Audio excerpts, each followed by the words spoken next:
하루의 무게로 지친 마음에 하나님의 말씀이 위로가 되길 소망합니다. 여기는 말씀을 구하다 채널입니다. 말씀 시작 전 영상 좋아요와 구독 그리고 공유 한 번씩 정중하게 부탁드립니다. 사랑하는 성도님들, 오늘 이 시간 병상에 누워 계신 분들을 위해 특별한 말씀을 준비했습니다. 지금 이 순간에도 질병과 싸우고 계신 분들이 계실 것입니다. 병원 침대에 누워 천장만 바라보며 빈 밤을 보내시는 분들이 계실 것입니다. 통증 때문에 잠 못 이루는 밤들이 얼마나 길고 외로운지 저는 압니다. 그런 경험 있으십니까? 아침에 눈을 뜨면 가장 먼저 느껴지는 것이 통증인 그 순간 말입니다. 가족들은 염려하는 눈빛으로 바라보지만 정작 본인의 고통은 아무도 온전히 이해할 수 없다는 그 외로움 말입니다. 믿음의 가족들이여, 오늘 제가 전하는 이 말씀이 병상의 어둠을 밝히는 빛이 되기를 간절히 기도합니다. 오늘 우리는 4가지 치유의 진리를 함께 나누게 될 것입니다. 첫 번째는 예수님께서 우리의 질병을 어떻게 보시는지에 대한 진리입니다. 두 번째는 고통 가운데서도 하나님의 선하심을 발견하는 방법입니다. 세 번째는 치유를 위한 올바른 기도의 자세입니다. 네 번째는 육신의 치유를 넘어서는 영혼의 회복에 대한 말씀입니다. 이 4가지 진리가 사랑하는 성도님들의 마음에 깊이 새겨지길 소망합니다. 그렇다면 지금부터 첫 번째 진리를 함께 살펴보겠습니다. 첫 번째로, 예수님은 우리의 아픔을 외면하지 않으신다는 진리입니다.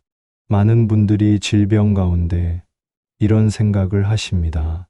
하나님께서 나를 잊으신 것은 아닐까? 내가 지은 죄 때문에 이런 벌을 받는 것은 아닐까? 하나님은 왜 이 고통을 그냥 지켜만 보고 계실까?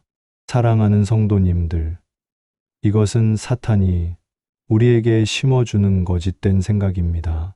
성경은 분명히 말씀하고 계십니다. 마태복음 8장 16절에서 17절 말씀을 함께 보겠습니다. 저물매 사람들이 귀신 들린 자를 많이 데리고 예수께 오거늘 예수께서 말씀으로 귀신들을 쫓아내시고 병든 사람들을 다 고치시니 이는 선지자 이사야를 통하여 하신 말씀에 그가 우리의 연약한 것을 친히 담당하시고 병을 짊어지셨도다 함을 이루려 하심이로라. 이 말씀이 무엇을 의미합니까? 예수님께서는 우리의 질병과 연약함을 단순히 보기만 하신 것이 아니라 친히 담당하셨다는 것입니다. 짊어지셨다는 표현을 주목해 보십시오. 이것은 단순히 동정하거나 안타까워하는 수준이 아닙니다. 우리의 아픔을 자신의 것으로 받아들이셨다는 의미입니다. 2000년 전 예수님께서 이 땅에 오셨을 때 무엇을 하셨습니까? 말씀을 전하시고 기적을 행하신 것도 중요하지만 그분의 사역 가운데 큰 부분이 바로 병자들을 고치시는 일이었습니다. 마태복음 4장 23절은 이렇게 기록합니다. 예수께서 온 갈릴리에 두루 다니사 그들의 회당에서 가르치시며 천국 복음을 전파하시며 백성 중에 모든 병과 모든 약한 것을 고치시니 모든 병과 모든 약한 것을 고치셨다는 이 말씀을 기억하십시오. 예수님은 선별적으로 치유하지 않으셨습니다. 어떤 병은 중요하고 어떤 병은 사소하다고 구분하지 않으셨습니다. 예수님께 나아온 모든 병자들을 고치셨습니다. 그렇다면 오늘날은 어떻습니까? 예수님은 어제나 오늘이나 영원토록 동일하신 분입니다. 히브리서 13장 8절이 그것을 증명합니다. 예수 그리스도는 어제나 오늘이나 영원토록 동일하시니라. 2000년 전에 병자들을 고치시던 그 예수님이 지금도 살아 계십니다. 지금도 우리의 아픔을 보고 계시고 우리의 신음소리를 듣고 계십니다. 실제로 2024년 서울의 한 대학병원에서 있었던 일입니다. 말기 암 판정을 받은 한 집사님이 계셨습니다. 의사는 3개월의 시한부 선고를 했습니다. 그 집사님은 병실에서 매일 이 말씀을 붙잡고 기도하셨습니다. 예수님께서 나의 연약함을 친히 담당하시고 내 병을 짊어지셨다는 이 진리를 고백하셨습니다. 놀랍게도 6개월 후 검사에서 암세포가 현저히 줄어든 것이 확인되었습니다. 의료진도 설명할 수 없는 기적이었습니다. 그 집사님은 지금도 건강하게 교회를 섬기고 계십니다. 사랑하는 성도님들, 이것이 우리가 믿는 예수님이십니다. 우리의 아픔을 외면하지 않으시는 분입니다. 우리의 질병을 친히 담당하시는 분입니다. 지금 병상에 누워 계신 성도님이 있다면 이 진리를 붙잡으시기 바랍니다. 예수님은 지금 이 순간에도 당신의 아픔을 보고 계십니다. 당신의 신음소리를 듣고 계십니다. 당신을 잊지 않으셨습니다. 오히려 당신의 병상 곁에 함께 계십니다. 이것이 첫 번째 치유의 진리입니다. 그렇다면 두 번째로 고통 가운데서도 하나님의 선하심을 발견하는 방법에 대해 말씀드리겠습니다. 많은 성도님들이 질병으로 고통받을 때 이런 질문을 하십니다. 왜 하필 나에게 이런 일이 생긴 것일까? 하나님께서 나를 사랑하신다면 왜 이런 고통을 허락하실까? 이것은 매우 자연스러운 질문입니다. 성경 속 인물들도 같은 질문을 했습니다. 욥기를 보십시오. 욥은 의로운 사람이었지만 상상할 수 없는 고난을 당했습니다. 재산을 잃고 자녀들을 잃고 건강까지 잃었습니다. 온몸에 악창이 나서 기와 조각으로 몸을 긁을 정도였습니다. 욥기 2장 7절부터 8절을 보겠습니다. 사탄이 여호와 앞에서 물러가서 욥을 쳐 그의 발바닥에서 정수리까지 악창이 나게 한지라. 욥이 제 가운데 앉아서 기와 조각을 가져다가 몸을 긁고 있더니 이 얼마나 참혹한 상황입니까? 욥의 아내조차 그에게 말합니다. 하나님을 욕하고 죽으라고 말입니다. 그러나 욥은 이렇게 고백합니다. 욥기 2장 10절입니다. 그가 이르되 그대의 말이 한 어리석은 여인의 말 같도다. 우리가 하나님께 복을 받았은즉 재앙도 받지 아니하겠느냐 하고 이 모든 일에 욥이 입술로 범죄하지 아니하니라. 욥은 고통 가운데서도 하나님을 원망하지 않았습니다. 그러나 욥도 사람이었습니다. 그도 왜 이런 일이 자신에게 일어났는지 하나님께 질문했습니다. 그리고 하나님은 욥에게 답하셨습니다. 욥기 38장부터 41장까지 하나님께서 직접 말씀하십니다. 하나님은 욥에게 이 세상을 창조하신 분이 누구인지 물으십니다. 바다의 경계를 정하고 별들을 배치하고 모든 생명을 돌보시는 분이 누구인지 깨닫게 하십니다. 욥기 42장 2절에서 욥은 이렇게 고백합니다. 주께서는 못하실 일이 없사오며 무슨 계획이든지 못 이루실 것이 없는 줄 아오니. 욥은 고통을 통해 하나님의 주권과 섭리를 더욱 깊이 알게 되었습니다. 그리고 마침내 욥기 42장 10절에 놀라운 일이 일어납니다. 욥이 그의 친구들을 위하여 기도할 때 여호와께서 욥의 공경을 돌이키시고 욥에게 이전 소유보다 갑절이나 주시니 하나님은 욥의 후반기를 전반기보다 더 복되게 하셨습니다. 사랑하는 성도님들, 이것이 우리에게 주는 교훈이 무엇입니까? 고통 자체가 목적이 아니라는 것입니다. 하나님은 고통을 통해 우리를 더욱 깊은 믿음으로 인도하십니다. 로마서 8장 28절은 우리에게 확신을 줍니다. 우리가 알거니와 하나님을 사랑하는 자, 곧 그의 뜻대로 부르심을 입은 자들에게는 모든 것이 합력하여 선을 이루느니라. 모든 것이 합력하여 선을 이룬다는 이 약속을 기억하십시오. 여기서 모든 것에는 질병도 포함됩니다. 고통도 포함됩니다. 아픔도 포함됩니다. 하나님은 이 모든 것을 합력하여 선을 이루십니다. 그렇다면 우리는 어떻게 고통 가운데서 하나님의 선하심을 발견할 수 있을까요? 첫째, 고통이 우리의 시선을 하나님께로 돌리게 한다는 것을 인식해야 합니다. 건강할 때는 하나님을 잊고 살기 쉽습니다. 그러나 병상에 누우면 우리는 비로소 하나님을 찾게 됩니다. 시편 119편 71절은 이렇게 고백합니다.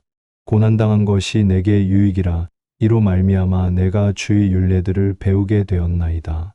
둘째, 고통은 우리를 겸손하게 만듭니다. 건강할 때 우리는 자신의 능력을 의지하기 쉽습니다. 그러나 질병은 우리가 얼마나 연약한 존재인지 깨닫게 합니다. 고린도후서 12장 9절에서 바울은 이렇게 말합니다. 그가 내게 이르시기를 내 은혜가 내게 족하도다. 이는 내 능력이 약한 데서 온전하여짐이라 하신지라. 그러므로 도리어 크게 기뻐함으로 나의 여러 약한 것들에 대하여 자랑하리니 이는 그리스도의 능력이 내게 머물게 하려 함이라. 바울도 육체의 가시로 고통받았습니다. 그러나 그는 그 약함을 통해 그리스도의 능력을 더욱 경험했습니다. 셋째, 고통은 우리를 다른 사람들을 향한 긍휼로 인도합니다. 고통을 겪어보지 않은 사람은 아픈 사람의 마음을 온전히 이해하기 어렵습니다. 그러나 질병을 경험한 사람은 같은 고통을 겪는 사람들을 더욱 깊이 위로할 수 있습니다. 고린도후서 1장 3절에서 4절은 이렇게 말합니다. 찬송하리로다 그는 우리 주 예수 그리스도의 하나님이시요 자비의 아버지시요 모든 위로의 하나님이시며 우리의 모든 환난 중에서 우리를 위로하사 우리로 하여금 하나님께 받는 위로로서 모든 환난 중에 있는 자들을 능히 위로하게 하시는 이시로다. 실제로 2023년 부산에서 있었던 일입니다. 한 권사님이 당뇨병으로 10년간 고생하셨습니다. 합병증으로 시력도 많이 잃으셨습니다. 그러나 그 권사님은 같은 병으로 고통받는 환자들을 위한 기도 모임을 만드셨습니다. 매주 병원 근처에서 만나 함께 기도하고 서로를 격려하셨습니다. 많은 환자들이 그 모임을 통해 위로를 받고 희망을 찾았습니다. 그 권사님은 자신의 고통이 다른 사람들을 섬기는 통로가 되었다고 간증하셨습니다. 사랑하는 성도님들, 지금 당신이 겪고 있는 고통이 헛되지 않습니다. 하나님은 그 고통을 통해 당신을 더욱 깊은 믿음으로 인도하고 계십니다. 당신을 겸손하게 하시고 다른 사람들을 섬기는 자로 빚어가고 계십니다. 그러므로 고통 가운데서도 하나님의 선하심을 신뢰하십시오. 하나님은 모든 것을 합력하여 선을 이루시는 분이십니다. 이것이 두 번째 치유의 진리입니다. 성도님, 하나님은 지금도 당신의 이름을 부르고 계십니다. 이제 세 번째로 치유를 위한 올바른 기도의 자세에 대해 말씀드리겠습니다. 많은 성도님들이 치유를 위해 기도하지만 어떻게 기도해야 할지 혼란스러워 하십니다. 어떤 분들은 이렇게 말씀하십니다. 내가 믿음이 부족해서 치유받지 못하는 것이 아닐까? 내가 더 간절히 기도하지 않아서 하나님께서 응답하지 않으시는 것이 아닐까? 사랑하는 성도님들, 치유를 위한 기도는 우리의 노력이나 공로로 얻어지는 것이 아닙니다. 그것은 전적으로 하나님의 은혜입니다. 야고보서 5장 13절에서 15절 말씀을 보겠습니다. 너희 중에 고난당하는 자가 있느냐? 그는 기도할 것이요. 즐거워하는 자가 있느냐? 그는 찬송할지니라. 너희 중에 병든 자가 있느냐? 그는 교회의 장로들을 청할 것이요.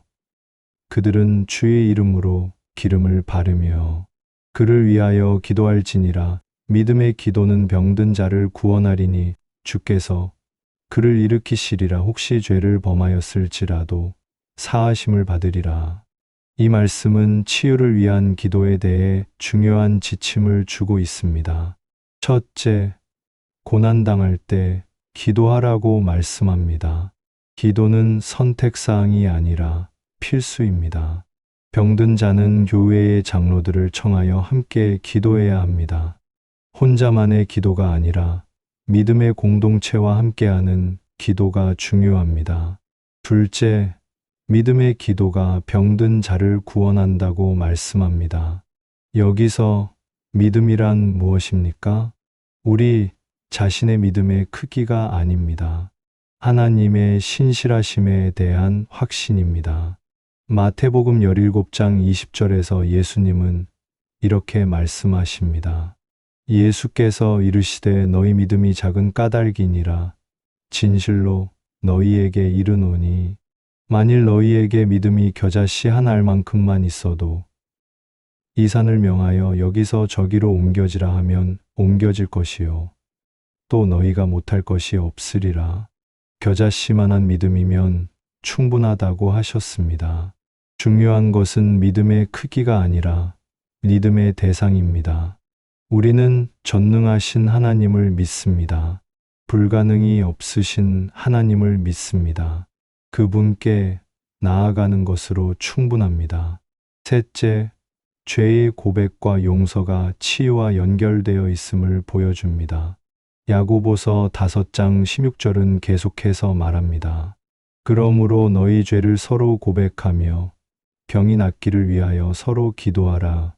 의인의 간구는 역사하는 힘이 큼이니라. 때때로 질병은 우리 내면의 죄와 관련이 있을 수 있습니다. 용서하지 못한 마음, 미움, 분노, 쓴 뿌리가 우리 몸에 영향을 미칠 수 있습니다. 그러므로 치유를 구할 때 우리는 먼저 우리의 마음을 살펴야 합니다. 용서해야 할 사람이 있는지, 회개해야 할 죄가 있는지 점검해야 합니다. 요한복음 5장에는 38년 된 병자의 이야기가 나옵니다. 베데스다 연못가에 38년 동안 누워있던 중풍병자입니다. 요한복음 5장 5절에서 7절을 보겠습니다. 거기 38회 된 병자가 있더라. 예수께서 그 누운 것을 보시고 병이 벌써 오래된 줄 아시고 이르시되 내가 낫고자 하느냐. 병자가 대답하되 주여 물이 움직일 때에 나를 못에 넣어줄 사람이 없어. 내가 가는 동안에 다른 사람이 먼저 내려가나이다. 이 사람은 38년 동안 치유를 기다렸습니다. 그러나 혼자였습니다. 도와줄 사람이 없었습니다. 그러나 예수님께서 그에게 오셨습니다. 요한복음 5장 8절에서 9절입니다. 예수께서 이르시되 일어나 내 자리를 들고 걸어가라 하시니 그 사람이 곧 나아서 자리를 들고 걸어가니라. 예수님은 그에게 믿음이 있느냐고 묻지 않으셨습니다. 얼마나 간절히 원하느냐고 묻지 않으셨습니다. 다만 내가 낫고자 하느냐고 물으셨습니다. 그리고 일어나라고 명령하셨습니다. 사랑하는 성도님들, 이것이 치유의 기도에서 우리가 알아야 할 핵심입니다. 치유는 우리의 공로가 아니라 하나님의 긍휼입니다. 우리가 할 일은 단순히 하나님께 나아가는 것입니다. 우리의 연약함을 인정하고 하나님의 능력을 의지하는 것입니다. 그렇다면 구체적으로 어떻게 기도해야 할까요? 첫째, 정직하게 기도하십시오. 하나님께 우리의 두려움과 고통을 솔직히 고백하십시오. 시편 기자들처럼 우리의 감정을 숨기지 마십시오. 시편 88편 3절은 이렇게 기도합니다. 대저 나의 영혼의 곤란이 가득하며 나의 생명은 스올에 가까웠사오니. 이것은 매우 솔직한 기도입니다. 하나님은 우리의 거짓된 경건함이 아니라 진실한 마음을 원하십니다. 둘째, 겸손하게 기도하십시오. 치유를 요구하는 것이 아니라 간구하는 것입니다. 마태복음 8장 2절에서 나병 환자는 이렇게 기도했습니다. 한 나병 환자가 나와 절하며 이르되 주여 원하시면 저를 깨끗하게 하실 수 있나이다. 원하시면이라는 표현을 주목하십시오. 이것은 하나님의 주권을 인정하는 겸손한 기도입니다. 셋째, 감사함으로 기도하십시오. 빌립보서 4장 6절에서 7절은 말합니다. 아무것도 염려하지 말고 다만 모든 일에 기도와 간구로 너희 구할 것을 감사함으로 하나님께 아뢰라. 그리하면 모든 지각에 뛰어난 하나님의 평강이 그리스도 예수 안에서 너희 마음과 생각을 지키시리라. 감사는 믿음의 표현입니다. 아직 치유받지 않았어도 하나님의 신실하심을 믿고 감사할 수 있습니다. 넷째, 끈기 있게 기도하십시오. 누가복음 18장에서 예수님은 과부의 비유를 통해 낙심하지 말고 항상 기도해야 한다고 가르치셨습니다. 때때로 치유는 즉각적이지 않을 수 있습니다. 그러나 포기하지 마십시오. 하나님의 때를 기다리며 계속 기도하십시오. 실제로 2024년 대전에서 있었던 일입니다. 한 청년이 뇌종양 진단을 받았습니다. 수술이 필요했지만 위험도가 매우 높았습니다. 그 청년과 가족들, 그리고 교회 성도들이 3개월 동안 매일 금식하며 기도했습니다. 수술 전날 마지막 검사에서 종양의 크기가 절반으로 줄어든 것이 확인되었습니다. 의사들도 놀라워했습니다. 결국 수술은 성공적으로 끝났고 그 청년은 완전히 회복되었습니다. 그 청년은 지금 선교사로 헌신하여 해외에서 복음을 전하고 있습니다. 사랑하는 성도님들, 치유를 위한 기도는 단순히 병이 낫기를 바라는 것 이상입니다. 그것은 하나님과의 깊은 교제입니다. 하나님의 뜻을 구하고 그분의 평강을 경험하는 과정입니다. 때로는 육신의 치유가 즉각적으로 오지 않을 수도 있습니다. 그러나 기도하는 가운데 우리는 하나님의 임재를 경험하게 됩니다. 그분의 평강이 우리 마음을 지켜주십니다. 그리고 그것만으로도 충분히 감사한 일입니다. 이것이 세 번째 치유의 진리입니다. 이제 마지막으로 네 번째, 육신의 치유를 넘어서는 영혼의 회복에 대해 말씀드리겠습니다. 사랑하는 성도님들, 우리가 간과하지 말아야 할 중요한 진리가 있습니다. 육신의 치유도 중요하지만 더 중요한 것은 영혼의 치유입니다. 예수님께서 이 땅에 오신 목적이 무엇입니까? 단순히 병을 고치기 위해서만은 아니었습니다. 누가복음 19장 10절에서 예수님은 이렇게 말씀하십니다. 인자가 온 것은 잃어버린 자를 찾아 구원하려 함이니라. 예수님의 궁극적 목적은 우리 영혼의 구원이었습니다. 마가복음 2장에는 중풍병자를 고치신 사건이 나옵니다. 네 사람이 지붕을 뚫고 중풍병자를 예수님께 데려왔습니다. 마가복음 2장 5절을 보겠습니다. 예수께서 그들의 믿음을 보시고 중풍병자에게 이르시되 작은 자야, 내 죄 사함을 받았느니라 하시니, 사람들은 육신의 치유를 기대했지만 예수님은 먼저 죄 사함을 선포하셨습니다. 이것이 무엇을 의미합니까? 영혼의 치유가 육신의 치유보다 우선한다는 것입니다. 당시 서기관들이 예수님께 죄를 사하는 권세에 대해 의문을 제기했을 때 예수님은 이렇게 말씀하셨습니다. 마가복음 2장 9절에서 11절입니다. 중풍병자에게 내 죄 사함을 받았느니라 하는 말과 일어나 내 상을 가지고 걸어가라 하는 말 중에서 어느 것이 쉽겠느냐? 그러나 인자가 땅에서 죄를 사하는 권세가 있는 줄을 너희로 알게 하려 하노라 하시고 중풍병자에게 말씀하시되 내가 네게 이르노니 일어나 내 상을 가지고 집으로 가라 하시니 예수님은 육신의 치유를 통해 죄를 사하는 권세를 보여주셨습니다. 육신의 치유는 영적 권능의 표징이었습니다. 사랑하는 성도님들, 이것은 우리에게 중요한 관점의 전환을 요구합니다. 우리는 때때로 육신의 치유에만 집중한 나머지 더 중요한 영혼의 상태를 간과합니다. 그러나 영원한 관점에서 보면 영혼의 치유가 훨씬 더 중요합니다. 육신은 언젠가 죽을 것이지만 영혼은 영원하기 때문입니다. 마태복음 16장 26절에서 예수님은 이렇게 경고하십니다. 사람이 만일 온천하를 얻고도 제 목숨을 잃으면 무엇이 유익하리요? 사람이 무엇을 주고 제 목숨과 바꾸겠느냐?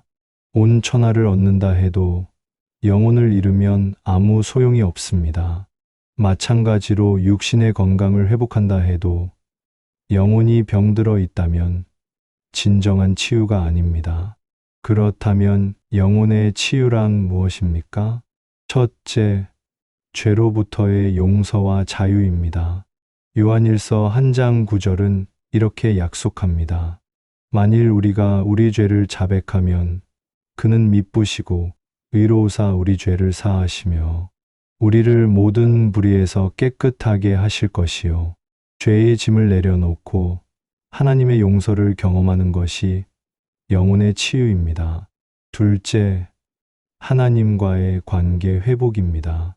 죄는 우리를 하나님으로부터 분리시킵니다.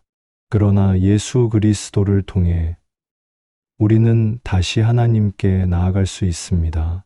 에베소서 2장 13절은 말합니다. 이제는 전에 멀리 있던 너희가 그리스도 예수 안에서 그리스도의 피로 가까워졌느니라. 하나님과 화목하게 되는 것이 영혼의 치유입니다. 셋째, 내면의 평안과 기쁨의 회복입니다. 죄와 고통은 우리 내면의 평안을 빼앗아 갑니다. 그러나 하나님 안에서 우리는 진정한 평안을 찾을 수 있습니다. 요한복음 14장 27절에서 예수님은 약속하십니다. 평안을 너희에게 끼치노니 곧 나의 평안을 너희에게 주노라. 내가 너희에게 주는 것은 세상이 주는 것과 같이 아니하니라. 너희는 마음에 근심하지도 말고 두려워하지도 말라. 이 평안은 환경에 좌우되지 않습니다. 병상에 누워 있어도 누릴 수 있는 평안입니다. 넷째, 영원한 생명의 확신입니다. 육신의 생명은 유한하지만 영적 생명은 영원합니다. 요한복음 11장 25절에서 26절에서 예수님은 나사로의 누이 마르다에게 말씀하십니다.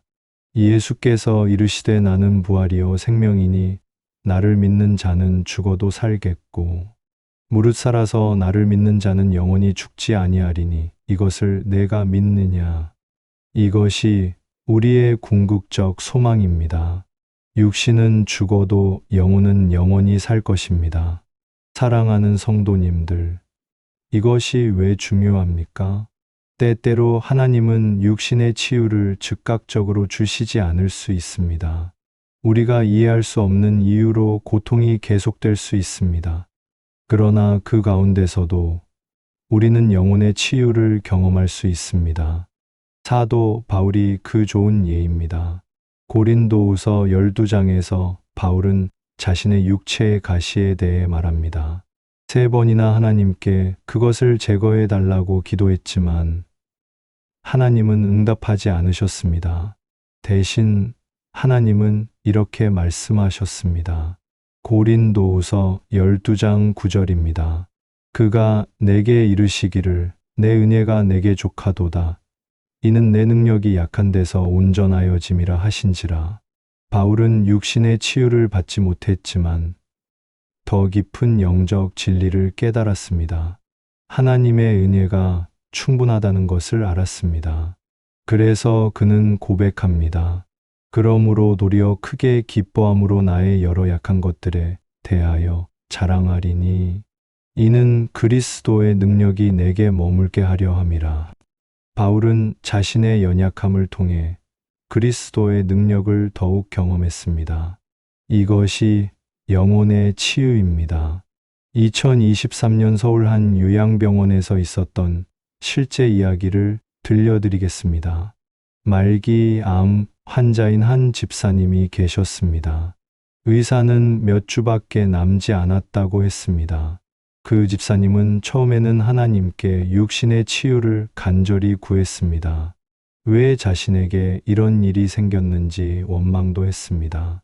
그러나 어느 날 병실에서 성경을 읽다가 요한복음 11장 말씀을 묵상하게 되었습니다.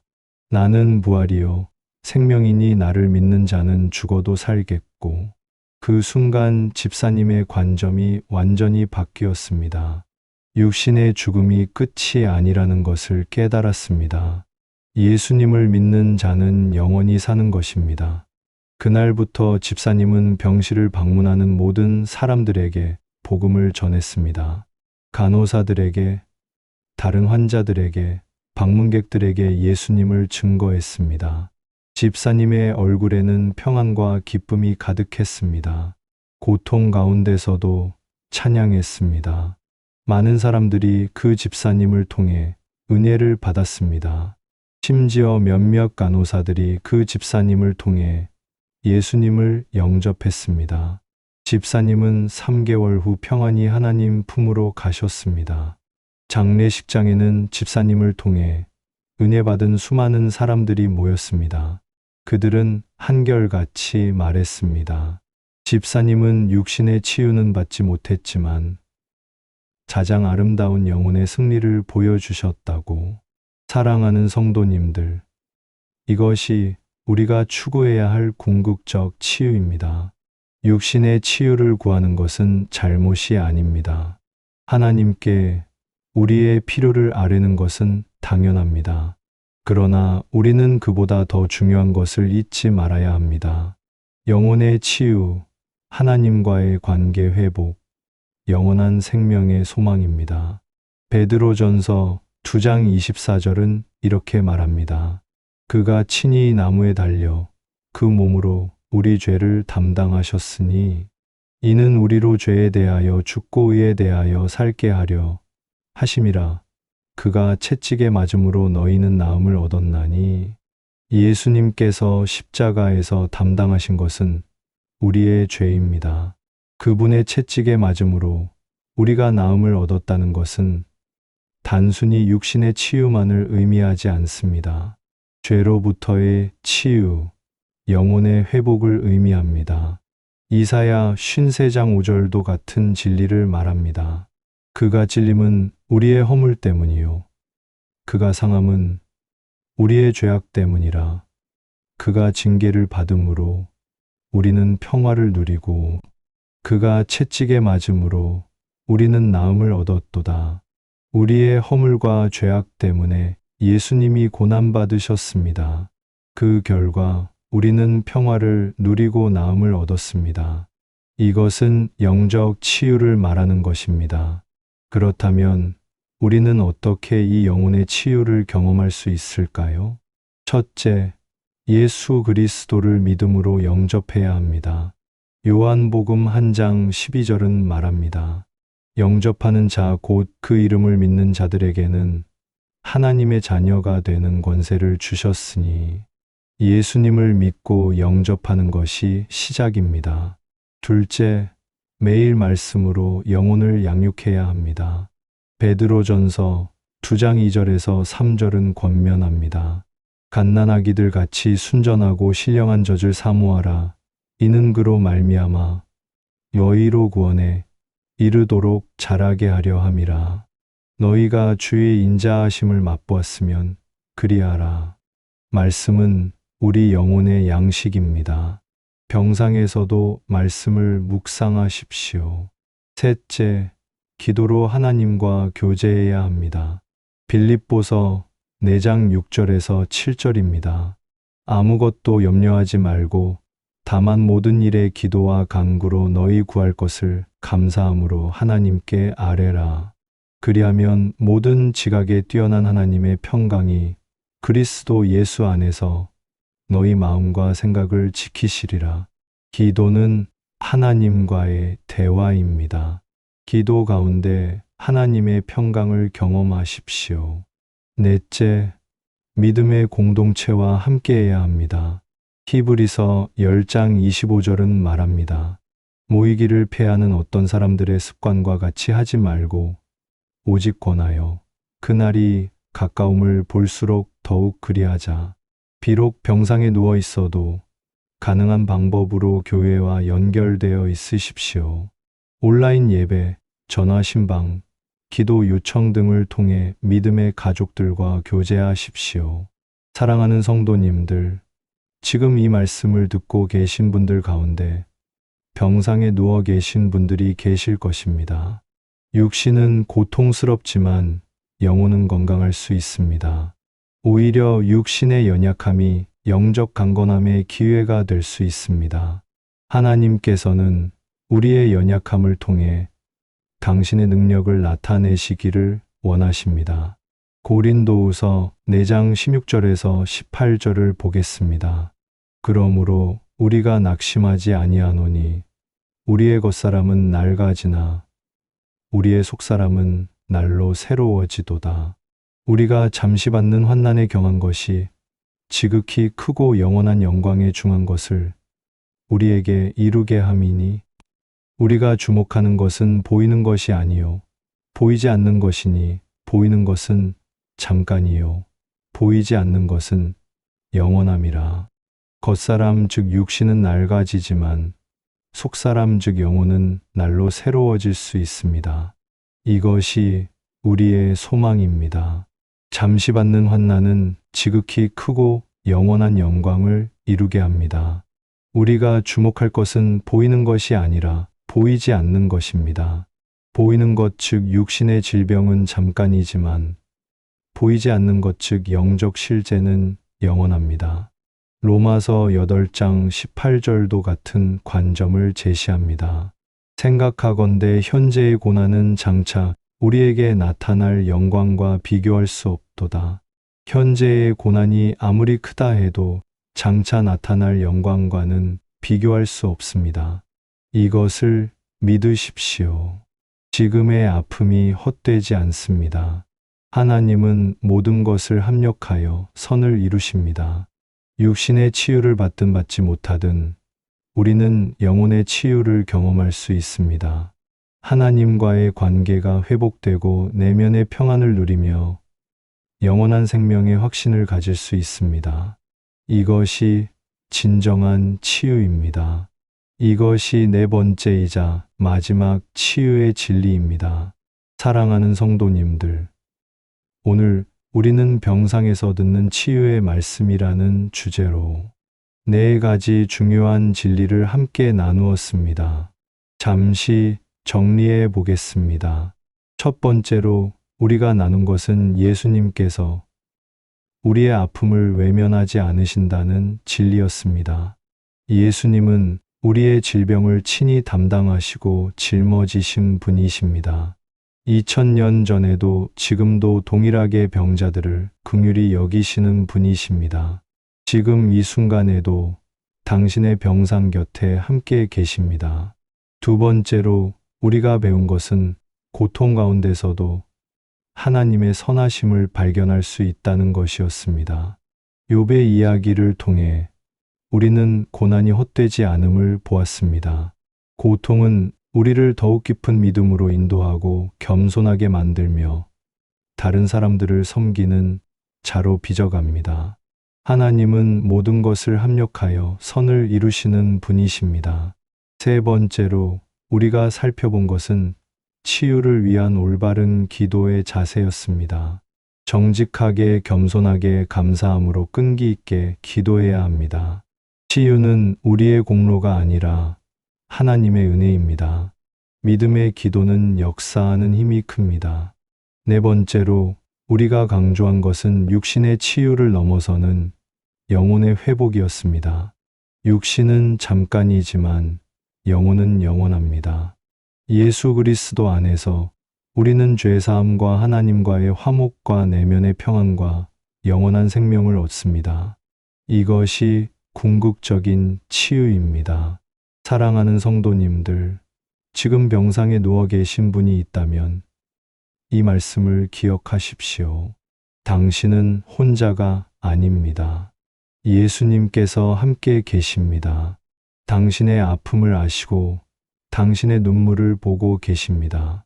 지금 건강한 분이 계시다면 아픈 이웃을 위해 기도해 주십시오. 병상에 있는 가족과 친구들을 방문하고 격려해 주십시오. 우리는 한 몸이기 때문입니다. 한 지체가 고통을 받으면 모든 지체가 함께 고통을 받습니다. 오늘 이 말씀이 여러분의 마음의 위로가 되었기를 바랍니다. 이 말씀이 어두운 병실의 빛이 되고 고통의 밤에 소망이 되기를 기도합니다. 그리고 부탁드립니다. 이 영상이 도움이 되셨다면 구독 버튼을 눌러주시고 좋아요와 알림 설정도 해주십시오.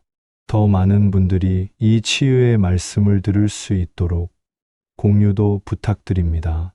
댓글로 기도 제목을 남겨주시면 함께 기도하겠습니다. 여러분의 간증도 듣고 싶습니다. 하나님께서 어떻게 치유하셨는지, 어떤 은혜를 경험하셨는지 나누어 주십시오. 여러분의 이야기가 다른 분들에게 큰 힘이 될 것입니다. 사랑하는 믿음의 가족들이여, 주님의 이름으로 축복합니다.